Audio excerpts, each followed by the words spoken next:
साधना के क्षेत्र में मन, वाणी और कर्म को साधना पड़ता है।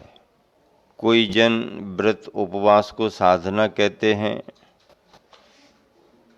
कोई मौन रह जाने को साधना कहते हैं, कोई सर्दी गर्मी सहन करने को साधना कहते हैं, कोई नीरस भोजन करने को, उपवास करने को साधना कहते हैं। साधना के साधन सभी हैं,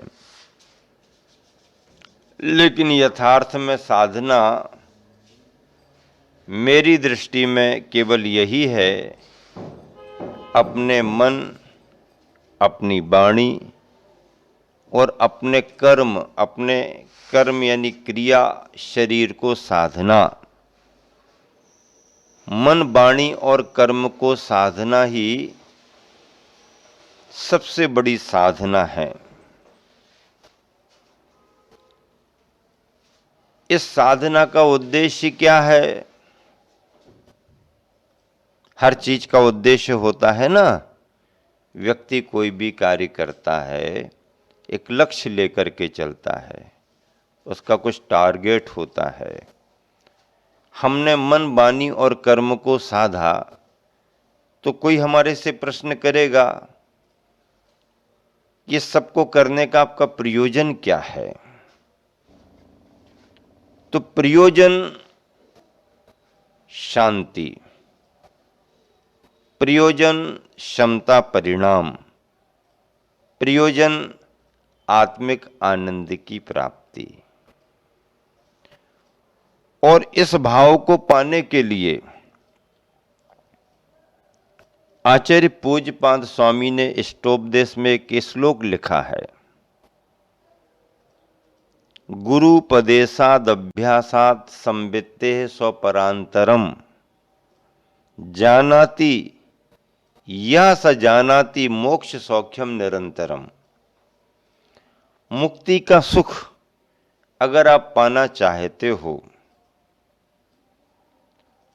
तो आपको भेद विज्ञान प्राप्त करना पड़ेगा। भेद विज्ञान कौन सा वाला? जो अपना चल रहा है ना, शरीर अलग है, आत्मा अलग है, शरीर अलग है, आत्मा अलग है, शरीर अलग है, आत्मा अलग है कि नहीं है? यह तोता रटंत, शरीर अलग है, आत्मा अलग है, शरीर अलग है, आत्मा अलग है। नहीं, ऐसा संवेदन करना पड़ता है। भेद विज्ञान में दो अगर मिल गए हैं तो उन दोनों को अलग अलग पहचान करके उसका अनुभव भी अलग अलग करना पड़ता है। इस भेद विज्ञान को पाने के लिए क्या मंत्र दिया आचार्यों ने? तो उन्होंने कहा कि गुरुपदेशात, गुरु के उपदेश के बिना ये नहीं मिलेगा। तुम्हारे लिए इस भेद विज्ञान को पाने गुरु का उपदेश जरूरी है। गुरुपदेशात, फिर अभ्यासात, अभ्यास भी होना चाहिए।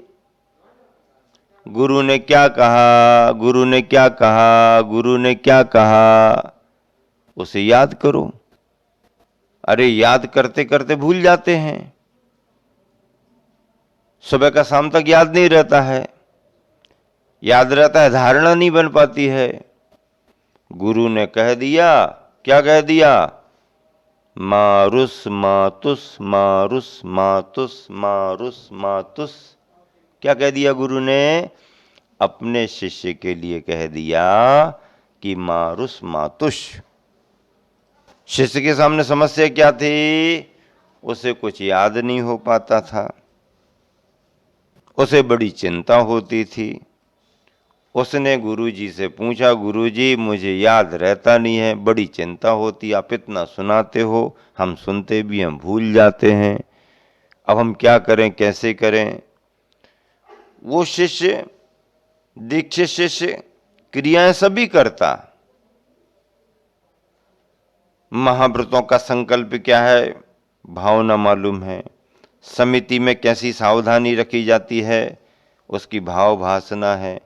आवश्यक क्या होते हैं, शेष क्या होते हैं, इंद्रिय निरोध, इंद्रिय के विषयों पर नियंत्रण क्या होता है, भाव भासना मालूम थी लेकिन परिभाषाएं मालूम नहीं थी।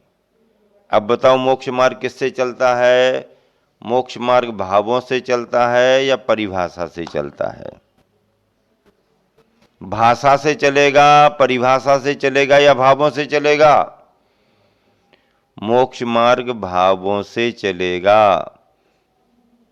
भावों को व्यक्त करने की भाषा परिभाषा तुम्हारे पास हो या ना हो, इसका उतना ज्यादा महत्व नहीं है। महत्व तुम्हारे अंदर भाव भासना होनी चाहिए।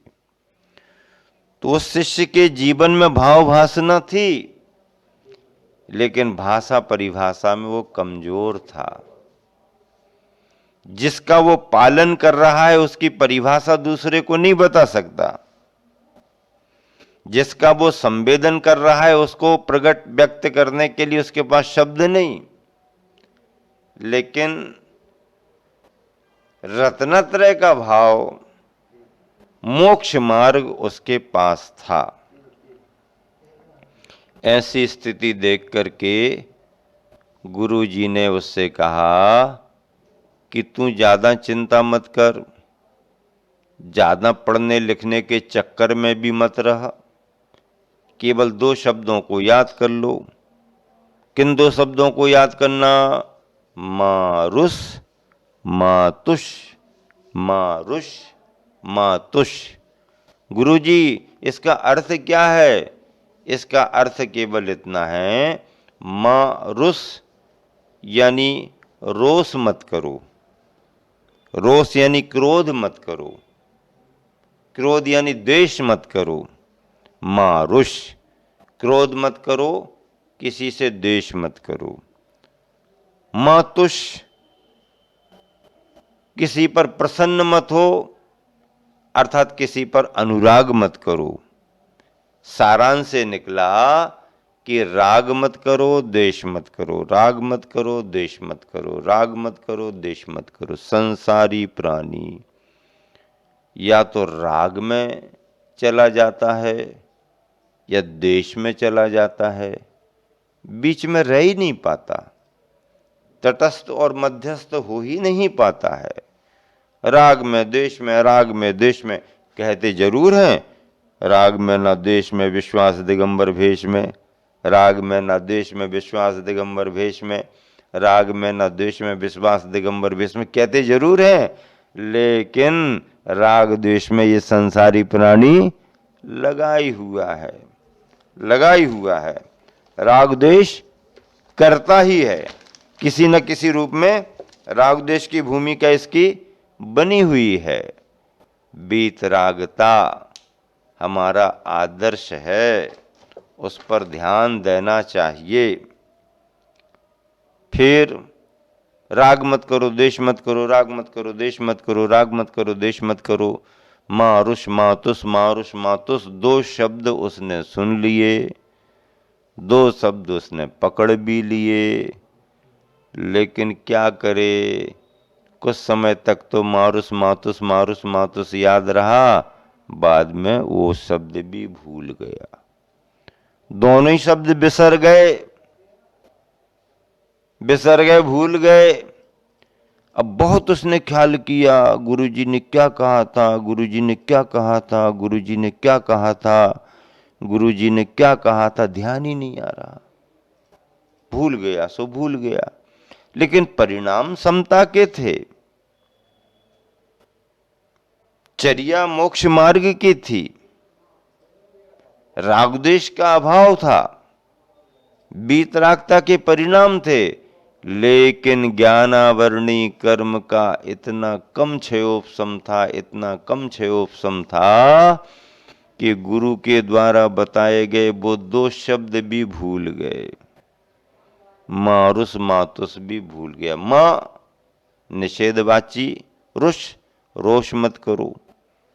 मां निषेधवाची तुष, तुष्ट मत हो, संतुष्ट मत हो, राग मत करो। ये है। अब समय बीत गया, बीतता रहा, साधना चल रही है, मन भी सधा हुआ है, वाणी भी सधी हुई है, कर्म भी सधा हुआ है। चर्या में कोई दोषपना सदोषपना नहीं है।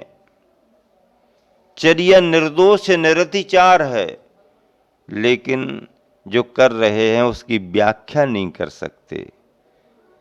देखो कितना बड़ा फर्क है, कितना बड़ा फर्क है। जो कर रहे हैं उसकी परिभाषा नहीं बता सकते, लेकिन कर सही रहे हैं। और कोई ऐसा भी मिल सकता है जो परिभाषाएं सही बता रहा है पर कर कुछ नहीं रहा है, कर कुछ नहीं रहा है, परिभाषाएं सही बता रहा है। अब महत्व किसका है, परिभाषा बताने वाले का या चर्या करने वाले का? अगर कोई केवल सुनने का आदी है तो वो तो परिभाषा बताने वाले को अच्छा मानेगा, और जो कुछ करने का आदी है, परिभाषा बताओ या ना बताओ, आप तो चर्या दिखा दो। हमारे गुरुवर आचार्य श्री के पास प्राचार्य नरेंद्र प्रकाश जी फिरोजाबाद वाले बड़े अच्छे वक्ता विद्वान थे, वो आते थे। एक बार ग्रीष्मकालीन शिविर लगा अमरकंटक में, शिक्षण शिविर भी लगा, वह मुख्य अतिथि के रूप में उपस्थित थे। रविवार की सभा, गुरुवार का प्रवचन होना था, उसके पहले उन्होंने गुरुवार का पड़गाहन भी किया, आहारदान भी दिया। उस समय वो 60 वर्ष के हो चुके थे और उन्होंने अपने लहजे में बड़ी अच्छी बात की। मुझे लगा कि पंडित जी ने भी बड़ी अच्छी प्रस्तुति की। गुरुदेव मंचासीन थे, संग भी था, मैं भी था। उन्होंने कहा कि भैया मेरा जन्म मुनि भक्त परिवार में हुआ है। क्या कहा उन्होंने? मेरा जन्म मुनि भक्त परिवार में, सोनगढ़ी फोनगढ़ी नहीं, मेरा जन्म मुनि भक्त परिवार में हुआ। मैंने 30 बरस तक तो अपने घर में रह कर के ये देखा कि महाराज जी कैसे होते हैं, महाराज जी की कैसी आहारचर्या होती है, महाराज जी कैसे घर में आहार करने आते हैं, श्रावक लोग कैसे पड़गाहन करके आहार कराते हैं। 30 बरस तक मैंने ये देखा कि हमारे समाज में दिगंबर जैन मुनि आचार्य उपाध्याय साधुओं की कैसी चर्या होती है, हमारे गुरु कैसे आहार विहार करते हैं। 30 बरस हमारा इसमें निकला। पढ़ लिख करके मैं पंडित बन गया, सर्विस में आ गया, विद्वान बनने के नाते प्रवचन देने लगा। और 30 बरस के बाद 30 बरस तक मैंने प्रवचनों में मुनियों की महिमा बतलाई। 30 बरस तक तो देखा, पर जब प्रवचनकार के रूप में स्थापित हो गया तो समाज में जगह जगह जाकर के मैंने दिगंबर मुनियों की आहार विहार की चर्या की प्रभावना बताई, प्रवचन दिए उस पर। ऐसे मेरे 60 बरस निकल गए, लेकिन इसके बाद भी मैंने किसी मुनि को आहार दान नहीं दिया, दिया ही नहीं, देने का योग ही नहीं बना। 30 बरस तक देखा, 30 बरस तक सबको सुनाया, आहार दान का योग ही नहीं बना। ये 60वें बरस में पहली बार धोती दुपट्टा पहन करके मैंने गुरुवर आचार्य विद्यासागर जी का पड़गाहन करके सर्वोदय तीर्थ अमरकंटक में पहली बार आहार दान दिया। और मेरे 60 बरस ये निकल चुके हैं। जब सुना तब सुन करके सबको बड़ा आश्चर्य हुआ। वो ऐसा समय निकल गया, 30 बरस देखा देखी में निकल गए, 30 बरस सबको सुनाने समझाने में निकल गए। 60वें बरस में जब उन्होंने प्रवेश किया तब पहली बार श्रावक के परिधान में खुद अपने हाथों से आहार दान संपन्न कराया। ऐसा भी होता है, उनके योग में था, भाग में था, शुरुआत हो गई। कोई कोई ऐसे भी निकल सकते हैं कि जीवन भर भी आहार ना दे पाए, योगी ना बने, उनके लिए योग बना, फिर तो वह निरंतर देते रहे, कई जगह उन्होंने दिया। तो भाषा परिभाषा अलग है और अपने जीवन में उसका पालन करना अलग है। मारुस मातुस भूल गए, लेकिन जब वह मुनि महाराज किसी एक समय आहार करने के लिए जा रहे, नदी के किनारे किनारे जा रहे, कोई श्राविका दाल साफ कर रही, छिलके अलग निकाल रही, दलदल अलग निकाल रही। मुनिराज की नजर पड़ गई। सहज रूप से उन्होंने पूछा कि ये तुम क्या कर रही हो? उसने कहा, महाराज जी, तुस अलग कर रही हूं, मांस अलग कर रही हूं। ओहो, अच्छा, तुस अलग, मांस अलग। संस्कृत में तुस छिलका को कहते हैं। तुस किसे कहते हैं? छिलके को। छिलका अलग कर रही हूं। मांस दल भाग को कहते हैं। दाल का जो मूल दल भाग होता है उसको संस्कृत में मांस, तो इस दल भाग को अलग कर रही हूं, छिलके को। अच्छा, मेरे गुरु ने यही तो बताया था, मैं इसी को तो भूल गया था। गुरु ने तुस मांस, हाँ ऐसे ही कुछ कहा था।